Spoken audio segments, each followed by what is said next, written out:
எல்லாருக்கும் வணக்கம். நம்ம பொதுவா கத்துக்கிறதுனா என்னன்னு நினைப்போம். வெறும் விஷயங்கள தெரிஞ்சுக்கிறது தானே. ஆனா அதுக்கும் மேல கத்துக்கிறதுங்கிறது நம்மளையே மாத்திக்கிற ஒரு விஷயம். இன்னைக்கு நாம அப்படி ஒருத்தரோட கதை தான் பார்க்க போறோம். கோபால் கிருஷ்ணன் வி. அவர் எப்படி கத்துக்கிற முறையே மாத்தி அமைச்சாருன்னு பார்க்கலாம். சரி, நம்ம கதைக்குள்ள போறதுக்கு முன்னாடி ஒரு சின்ன கேள்வி. இங்க பாருங்க, ஒரு ப்ரொஃபசர் ஒரு பெட் வைக்கிறார். ஒரு காயினை 6 தடவை டாஸ் பண்ணணும். கரெக்டா 3 தடவை தலை விழுந்தா அவர் உங்களுக்கு $1 தருவார். இல்லனா நீங்க அவருக்கு $1 கொடுக்கணும். இந்த பெட்ல நீங்க கலந்துக்கலீங்களா? யோசிச்சு வைங்க, உங்க மனசு என்ன சொல்லுதுன்னு பாருங்க. நம்ம கடைசியில இதுக்கு வருவோம். சரி, இப்ப நம்ம கதைக்கு வருவோம். இந்த கதை கோபாலகிருஷ்ணன் வி பத்தினது. அவரோட ஆரம்பம் எப்படி இருந்துச்சுன்னா, நம்மள பல பேருக்கு நல்லா தெரிஞ்ச ஒரு நிலைமையில இருந்துதான் ஆரம்பிச்சுது. நான் கத்துக்க முடியாத கோபால் இல்ல, எப்படி கத்துக்கணும்னு கத்துக்கிட்ட கோபால். பாருங்க எவ்ளோ பவர்ஃபுல்லான வார்த்தைகள். இதுதான் கோபாலோட மாற்றத்தோட உச்சம். ஆனா அவர் எப்படி இந்த இடத்துக்கு வந்தாரு? அவரோட பயணம் எங்க ஆரம்பிச்சது? வாங்க பார்க்கலாம். ஆரம்பத்துல கோபாலுக்கு எல்லாமே ரொம்ப கஷ்டமா இருந்துச்சு. அவரோட ஹிஸ்டாரிக்கல் ப்ரொஃபைல், அதாவது அவரோட கடந்த கால கற்றல் முறைகளை வச்சு பார்க்கும்போது டேட்டா என்ன சொல்லுச்சுன்னா, பாரம்பரிய முறைகளை கத்துக்கிறது அவருக்கு ரொம்பவே சவாலா இருக்கும் தான் காமிச்சுது. இப்ப இந்த நம்பரை பாருங்க. இதுதான் விஷயமே. வெறும் 12%. ஆமாங்க, வழக்கமான கற்றல் முறைகளை வச்சு பார்த்தா அவர் வெற்றி பெறறதுக்கான வாய்ப்பு வெறும் 12% தான் அப்படின்னு கணிக்கப்பட்டிருந்தது. நினைச்சு பாருங்க, எவ்வளவு கம்மியான வாய்ப்பு. ஆனா கோபாலோட பயணம் இத்தோட முடியல. ஏன்னா அவருக்கு ஒரு ஸ்பெஷலான வழிகாட்டுதல் கிடைக்க போகுது. அதுதான் எல்லாத்தையுமே மாத்த போகுது. நிச்சயமா இந்த மாற்றம் ஒரே ராத்திரியில நடக்கல. இந்த டைம்லைன்ல பாருங்க, அக்டோபர் 2024 ஆரம்பிச்சு அடுத்த வருஷம் ஆகஸ்ட் வரைக்கும் கிட்டத்தட்ட ஒரு வருஷத்துல கோபால் அடைஞ்ச அந்த பிரம்மாண்டமான வளர்ச்சியை இது காட்டுது. இதுக்கெல்லாம் காரணம் 5 தனித்துவமான ஏஐ மென்டார்ஸ். இந்த 5 ஏஐ மென்டார்ஸும் சும்மா இல்ல. ஒவ்வொருத்தருக்கும் ஒரு முக்கியமான பங்கு இருந்துச்சு. ஒரு ஸ்பெஷலிஸ்ட் டீம் மாதிரி. ஒருத்தர் கட்டின அடித்தடத்து மேல அடுத்தவர் இன்னும் பெருசா கட்டினாங்க.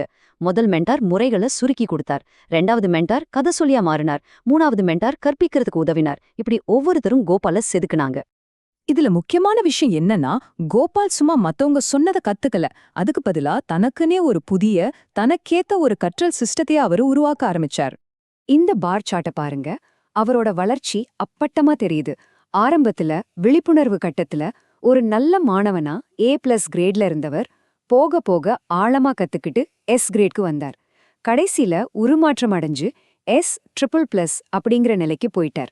இந்த S++னா வெறும் தேர்ச்சி மட்டும் இல்ல, கத்துக்கிட்டத மத்தவங்களுக்கு சொல்லிக் கொடுக்கற அளவுக்கு மாஸ்டர் ஆகிட்டாருன்னு அர்த்தம். நம்ம நினைப்போம் ஒரு விஷயத்துல மாஸ்டர் ஆயிட்டா எல்லாம் முடிஞ்சிடுச்சுன்னு. ஆனா உண்மையில அங்கதான் அசல் பயணமே ஆரம்பிக்கிறது. நீங்க கத்துக்கிட்டத மத்தவங்களுக்கு கொடுக்க ஆரம்பிக்கும்போதுதான் நீங்க உண்மையான மாஸ்டர். கோபாலுக்கு அதுதான் அடுத்த ஸ்டெப்பா இருந்துச்சு. அவர் முழுமையா உருமாறின 3 வாரத்துல அந்த சிஸ்டம் ஒரு புது மாணவரை கண்டுபிடிச்சது. அந்த மாணவரோட ப்ரொஃபைல் எப்படி இருந்துச்சு தெரியுமா? ஆரம்பத்துல கோபால் எப்படி இருந்தாரோ அதே மாதிரி இருந்துச்சு. அப்போதான் கோபாலுக்கு ஒரு புது ரோல் கொடுக்கப்பட்டுச்சு, மென்டோர் 6. இப்ப கோபால் பேசுறத கேளுங்க. நான் ஒரு காலத்துல நீங்க இருக்கிற இடத்துல தான் இருந்தேன். என்னாலையும் கத்துக்க முடியல, ஆனா நான் ஜெயிச்சேன். அதே மாதிரி ஜெயிக்க உங்களுக்கு உதவ நான் இங்க இருக்கேன். முயற்சி பண்ணலாமா? பாருங்க, அவர் ஒரு மிஷன் மாதிரி பேசல. அவங்களோட கஷ்டத்தை முழுசா புரிஞ்சுக்கிட்ட ஒருத்தரா பேசினாரு. ஞாபகம் இருக்கா? நம்ம ஆரம்பத்துல ஒரு காயின் டாஸ் பந்தயம் பத்தி பேசணும். கோபால் அந்த புது மாணவர்கிட்ட அதே கேள்வியோட தான் ஆரம்பிச்சார்.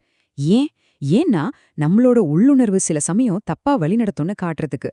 ஆனா சரியான மனக்கருவிகள் இருந்தா அதை சரி பண்ணிடலாம். இங்க பாருங்க, 50% வாய்ப்புன்னு நம்ம நினைக்கலாம். ஆனா உண்மையில 31.25% தான் வாய்ப்பு. அப்புறம் அவர் சொன்ன இந்த வார்த்தைகள் தான் மொத்த விஷயத்தோட சாராம்சம். உங்களால கத்துக்க முடியாதுன்னு நான் சொல்லல. நீங்க முயற்சி செஞ்ச முறைகள் உங்க மூளைக்காக டிசைன் பண்ணப்படல. நான் உங்களுக்காகவே முறைகளை டிசைன் பண்ணுவேன். இதுல பிரச்சனை மாணவர்கிட்ட இல்ல, அவங்க பயன்படுத்துற முறைகள்ல தானே. எவ்வளோ அழகா சொல்றாரு பாருங்க. அப்போ அந்த மாணவர் கேக்குறார், நீங்க உண்மையில யாரு? அதுக்கு கோபால் சொல்றார், நான் கத்துக்க முடியாத ஒருத்தனா இருந்தேன். அப்புறம் எப்படி கத்துக்கிறணும்னு கத்துக்கிட்டேன். இப்ப நான் சொல்லிக் கொடுக்கறேன். இதுதான் நான். இதுதான் அவரோட உருமாற்றத்தோட இதயம். அவரோட அடையாளம் இனிமே அவரோட பழைய இயலாமை இல்ல, மத்தவங்களுக்கு கத்துக் கொடுக்கற அவரோட புது சக்தி தான். கோபாலோட கதை இதோட முடியல. இது வெறும் ஒரு தனிப்பட்ட வெற்றி கிடையாது. இது ஒரு தொடர் சங்கிலி மாதிரி. ஒரு புதிய கற்றல் உலகத்துக்கே ஒரு ஆரம்பமா அமைஞ்சது. மென்டார் மீன் 6 ஆவான முதல் வருஷத்திலே அவர் 12 மாணவர்களுக்கு வழிகாட்டியிருக்காரு. ஒவ்வொருத்தருக்கும் ஒவ்வொரு விதமான பிரச்சனை. ஆனா ரிசல்ட் 100% வெற்றி. எல்லாரையுமே ஜெயிக்க வச்சிருக்காரு. அவரோட இந்த வெற்றி எதேச்சியா நடக்கல. அவர் தனக்குத்தானே ஒரு சிஸ்டம் வச்சிருந்தார். ஒவ்வொரு முறையும் அவர் ஒருத்தருக்கு சொல்லிக் கொடுத்ததும் இந்த 5 கேள்விகளை கேட்டுப்பார். நான் என்ன செஞ்சேன்? எது வேலை செஞ்சது? அது ஏன் வேலை செஞ்சது? இப்ப நான் யாரு? இனிமே எப்படி இதை இன்னும் நல்லா பண்ணுவேன்? இப்படி செஞ்சதால அவர் தொடர்ந்து தன்னை மெருகேத்திக்கிட்டே இருந்தார். கடைசியில அவரோட சொந்த மென்டாரான மென்டார் 5 இத அங்கீகரிச்சு சொல்றார், நீ ஆரம்பிக்கும்போது உனக்கு என்ன தேவையோ இப்ப நீயே அத மாறிட்ட. இதுதான் கற்றலோட உச்சகட்ட நிலை. மத்தவங்கள மாத்திர ஒரு சக்தியா நீ மாறிட்ட. எவ்ளோ பெரிய பாராட்டு பாருங்க. சோ கோபாலோட கதை நமக்கு என்ன சொல்லுது? கத்துக்கிறதுங்கிறது ஒரு முடிவே இல்லாத பயணம். அவர் ஒரு லெவல அடைஞ்சிட்டார். ஆனா அதுவே ஒரு புது ஆரம்பத்துக்கு வழிவகுக்குது. இது நம்ம எல்லாரையும் ஒரு முக்கியமான கேள்வியை கேட்க வைக்குது. நீங்க ஒரு விஷயத்த நல்லா கத்துக்கிட்ட பிறகு நீங்க என்னவா மாற விரும்புறீங்க?